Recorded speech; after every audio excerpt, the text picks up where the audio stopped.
The Great Flood of Hypernor. Long ago, when the world was colder and the seas lay hundreds of feet lower, the mighty civilization of Hypernor thrived in the vast river plains of northern Europe. Its capital, a marvel of late medieval technology, stood where the North Sea now churns, 100 miles beyond Ireland's present coast.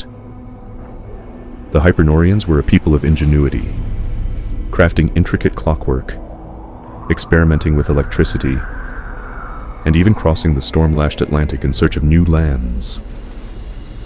But their greatest strength, the great river that fed their fields and connected their cities, would become their doom. The warning. For generations, Hypernor's scholars had known the danger. Far to the north, where the glacier still groaned, colossal meltwater lakes pooled behind walls of ice. The largest of these, a body of water rivaling Lake Ontario, rested where Amsterdam would one day rise. The Hypernorians had developed a crude but effective warning system. Electrical pulses sent through the river itself, a proto-telegraph that could relay messages across hundreds of miles in mere hours. When the first dam broke, the river screamed. The surge. The collapse sent a wall of water surging south. Hypernor had endured floods before. Its raised foundations, canals, and floodgates were designed to withstand the river's seasonal rage. But this was different. The sheer volume of water, enough to drown entire provinces, barreled down the delta with terrifying speed. In the capital, the warning bells clanged. The High Council ordered the lower districts evacuated, but time was short. The floodwaters arrived not as a steady rise, but as a devouring tide, swallowing docks, markets, and homes in a single frothing rush. Barges were smashed against stone towers.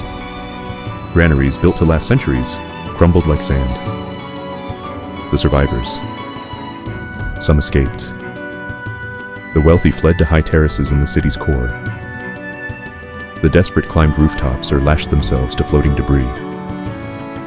A river merchant, wise to the water's treachery, survived by tying himself to a stone pillar as the current ripped his livelihood away. A mother, clutching her children, outran the rising tide by seconds, watching in horror as her neighborhood vanished beneath the waves. Hypernor did not fall that day. Not entirely. The city's engineers had built too well, but the flood left scars. The river, once a giver of life, had become a herald of ruin, the beginning of the end. The first flood was only a warning. 3 more would follow, each worse than the last. The third, a cataclysm of 2 Lake Michigan's worth of water, shattered what remained of Hypernor's might. The fourth finished the job, drowning the capital for good. The survivors scattered, carrying tales of the Great Deluge into the highlands of Europe, where their stories would echo for millennia. Some say the legends of Atlantis, of drowned worlds swallowed by the sea, began with them. Today, beneath the cold waves of the Atlantic, the ruins of Hypernor sleep. Fishermen sometimes dredge up strange, corroded gears, fragments of a civilization that foresaw its doom but could not escape it. And in the deep, where the ice dams once stood, the seafloor still bears the scars of the floods that ended an age.